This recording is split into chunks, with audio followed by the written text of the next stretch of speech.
اللهم صل علی محمد کما صلیت علی ابراہیم پھر مجھے جی اچھا جی، تو آپ حضرات نے جو ہے وہ کل کے سبق میں معرب کا حکم پڑھا تھا، اعراب کی تعریف پڑھی تھی، عامل کی تعریف پڑھی تھی، محل اعراب وغیرہ کے حوالے سے آپ کو پڑھا تھا، ٹھیک ہے جی۔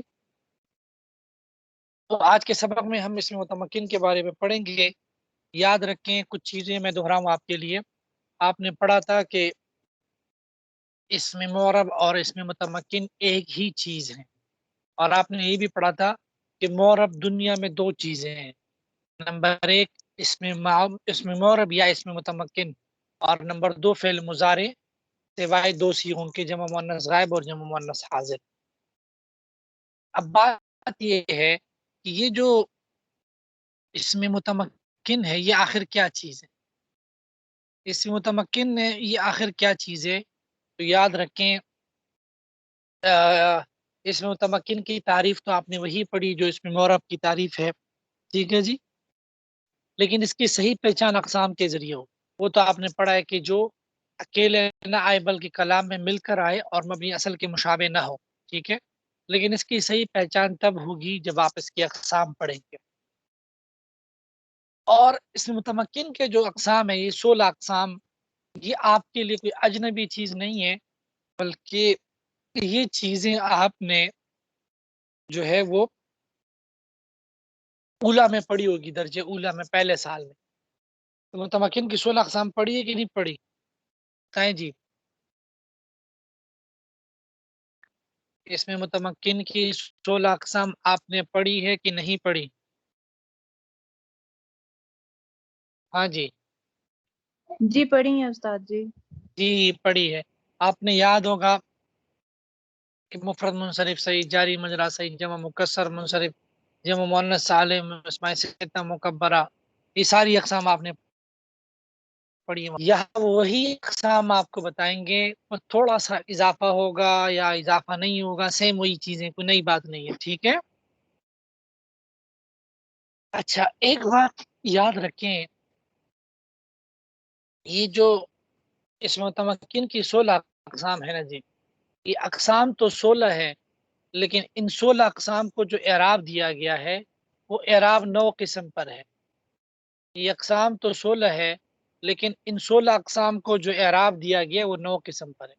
ان 9 قسم کے اعراب کو ڈیوائڈ تقسیم کیا گیا ہے 16 اقسام پر۔ کیا مطلب؟ مثلا آپ دیکھ لیجئے گا، آپ نے پڑھا ہوگا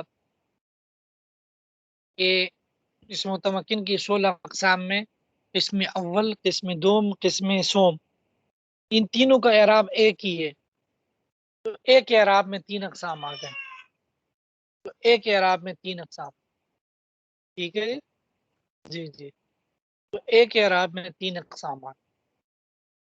تو اعراب تو کل 9 ہے، لیکن اس میں متمکن کے اقسام 16 ہے۔ اس بات کو اس انداز میں بھی یاد کیا جاتا ہے، اس بات کو اس انداز میں بھی یاد کیا جاتا ہے کہ اس میں متمکن اعراب کے اعتبار سے 9 قسم پر ہے، اور ویسے اقسام 16 ہے، ٹھیک ہے۔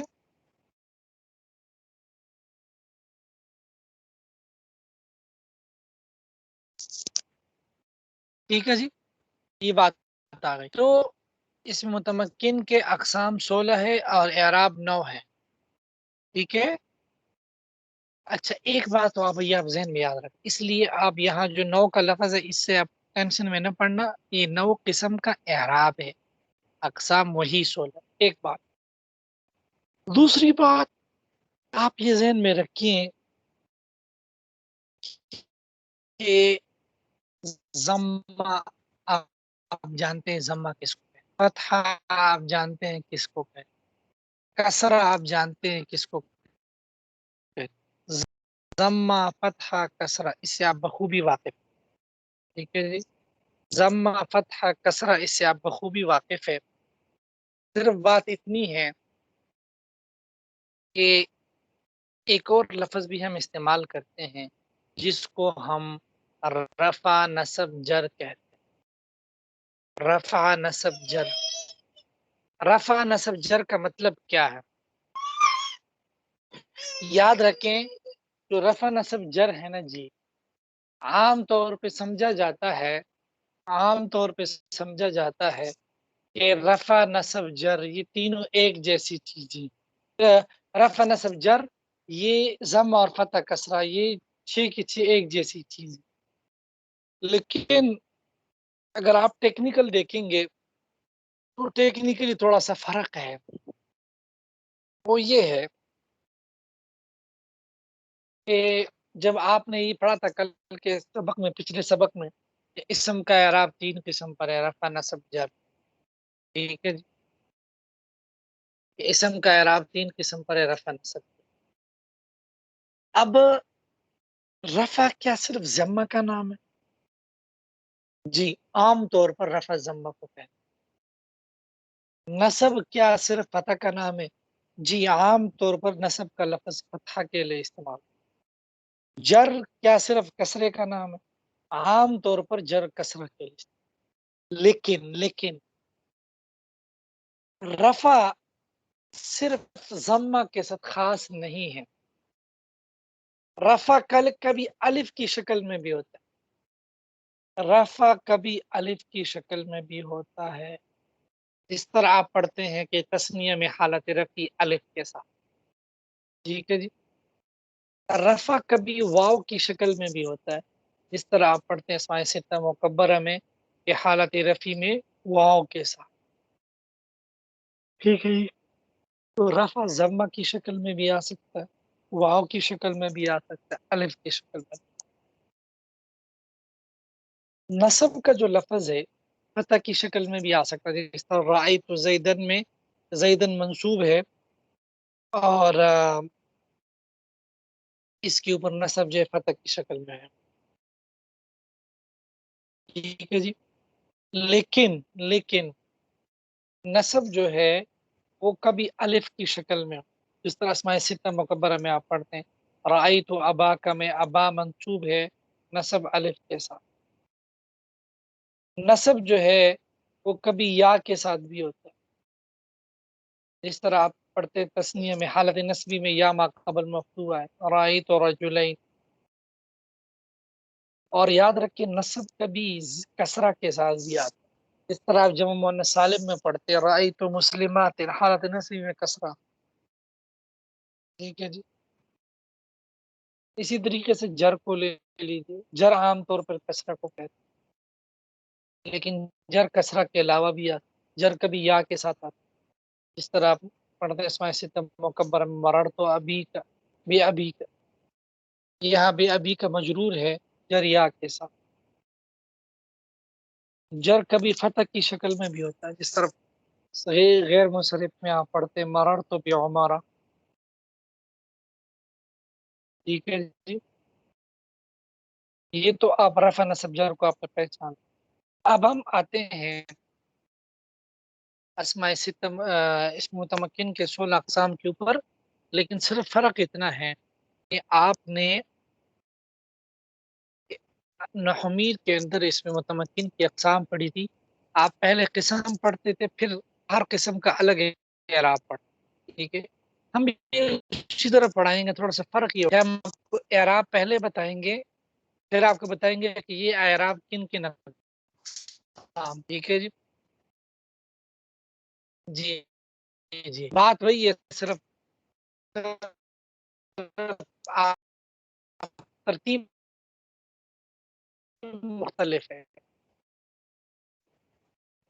مثلا اگر نحومید کی طرف پہ آپ کہیں تو آپ کہیں دوسری قسم ہے جاری مجرا سے، اور تیسری قسم ہے جمع مکسر منصرف، ٹھیک ہے جی۔ پہلی قسم ہے مفرد منصرف صحیح، دوسری قسم ہے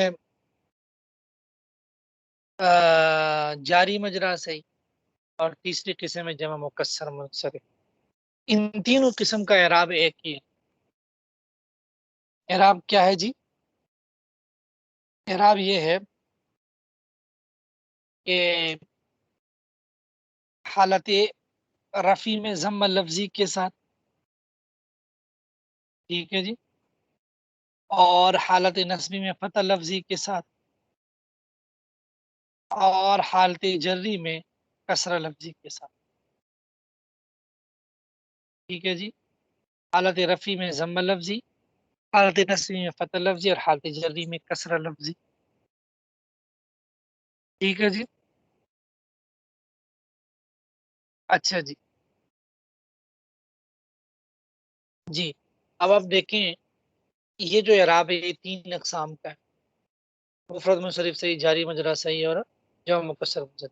اس کو آپ اس انداز میں بھی پڑھ سکتے ہیں کہ اس میں متمکن کا جو پہلی قسم کا اعراب ہے وہ یہ ہے کہ حالت رفع ضمہ لفظی کے ساتھ، اور حالت نصبی فتح لفظی کے ساتھ،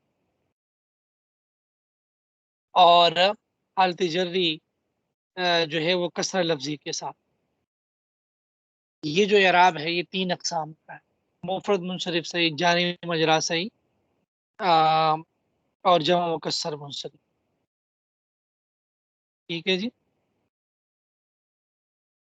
تو یہ پہلی قسم کا اعراب ہے. اچھا اتنی بات تو ہوگی، اب اس کی مثالیں میں دیتا ہوں آپ کو، مثال کے بعد بلکہ مثال سے پہلے سمجھاتا ہوں پھر آپ کو مثالیں دیتا ہوں. ٹھیک ہے. اب سب سے پہلی چیز ہے مفرد منصرف صحیح. اس کا مطلب سمجھنے کی ضرورت ہے کہ مفرد منصرف صحیح کہتے ہیں کس کو. ٹھیک ہے جی. یاد رکھیں مفرد منصرف صحیح 3 قیودات. پہلی چیز یہ ہے کہ وہ مفرد ہو. یہاں یاد رکھیں مفرد جو ہے یہاں تثنیہ اور جمع کے مقابلے میں. تثنیہ اور جمع کا مطلب یہ ہے کہ یہاں مفرد کا مطلب یہ ہے کہ تثنیہ اور جمع نہ ہو، کیونکہ مفرد کبھی مرکب کے مقابلے میں بھی آ جاتا ہے نا جی. مفرد کبھی مرکب کے مقابلے میں بھی آ جاتا ہے، کبھی مضاف کے مقابلے میں بھی آ جاتا ہے. تو یہاں مفرد کا مطلب یہ ہے کہ وہ تثنیہ اور جمع نہ ہو. ٹھیک ہے، یعنی جو ایک پر دلالت کرے. منصرف کا مطلب یہ کہ وہ غیر منصرف میں. غیر منصرف کی آگے تعریف آ رہی ہے. منصرف کی تعریف پھر آپ اس تعریف سے صحیح سمجھیں گے اقسام اور تعریف. آپ اتنا سمجھیں کہ منصرف اس کو کہتے ہیں جس کے اندر اسباب منصرف کے 2 اسباب یا ایک ایسا سبب جو دو کے قائم مقام ہو نہ پایا جائے. اور اس کے بعد آخر میں مفرد منصرف صحیح. صحیح کی تعریف نحویوں کے نزدیک یہ ہے جس کے آخر میں حرف علت نہ ہو، نحوی اس کو صحیح کہتے ہیں. صرف میں تو صحیح کی تعریف آپ نے پڑھی ہے نا جی، کہ فاعل نام کلمہ کے مقابلے میں کوئی حرف علت نہ ہو، کوئی حمزہ نہ ہو، 2 حرف ایک جنس کے نہ ہو. صرف میں تو لمبی تعریف. نحو میں بڑی آسان تعریف ہے کہ جس کے آخر میں حرف علت نہ ہو وہ صحیح. تو یہ مفرد منصرف ہے. مفرد منصرف صحیح کی مثال زیدن ہے مثلا، تو حالت رفع میں پڑھیں گے جاء زیدن، حالت نصبی میں پڑھیں گے رأیت زیدن، حالت جری میں پڑھیں گے مررت بزید. اس کے بعد ہے جی جاری مجرا سے. جاری مجرا صحیح بھی اس کو کہتے ہیں، قائم مقام صحیح بھی کہتے ہیں. اچھا حرف علت تو آپ کو پتہ ہے نا، حرف علت کا مطلب ہے الف واو یا. ٹھیک ہے. اچھا جاری مجرا صحیح یا قائم مقام صحیح کا مطلب یہ ہے ہر وہ اسم جس کے آخر میں واو یا ما قبل ساکن، واو ما قبل ساکن یا ما قبل ساکن. اس کی مثال ہے جی دلو ظبی. ٹھیک ہے. آپ جب پڑھیں گے آپ پڑھیں گے جاءنی دلو میں رأیت دلون مررت بدل. اب دلون یہ کیا ہے جی؟ جاری مجرا صحیح، آخر میں واو ہے ما قبل ساکن. یا کی مثال ظبی، جاء ظبی رأیت ظبیا مررت بظبی. دلو ڈول کو کہتے ہیں، ظبی ہرن کو کہتے ہیں. ٹھیک ہے. تیسری قسم ہے جمع مکسر منصرف. جمع مکسر کوئی نئی چیز نہیں ہے، آپ نے پڑھا ہے کہ جو 2 سے زیادہ پر دلالت کرے اس کو جمع کہتے ہیں. جو 2 سے زیادہ پر دلالت کرے اس کو جمع کہتے ہیں. پھر جمع کی آپ نے 2 قسمیں پڑھی ہے. ایک قسم آپ نے پڑھی ہے جمع سالم، ایک ہے جمع مکسر. جمع سالم جس کی میں واحد کا وزن نہ ٹوٹے، جیسا کہ مسلمون جمع سالم ہے مسلمون کی، اور جمع مکسر اس کو کہتے ہیں اس میں واحد کا وزن ٹوٹ جائے. ٹھیک ہے جی. اب جو جمع مکسر ہے نا جی، جمع مکسر، جمع سالم تو خیر آگے آئے گا. جو جمع مکسر ہے اس کے بارے میں آپ یہ سمجھیں کہ یہ کبھی منصرف ہوگا کبھی غیر منصرف.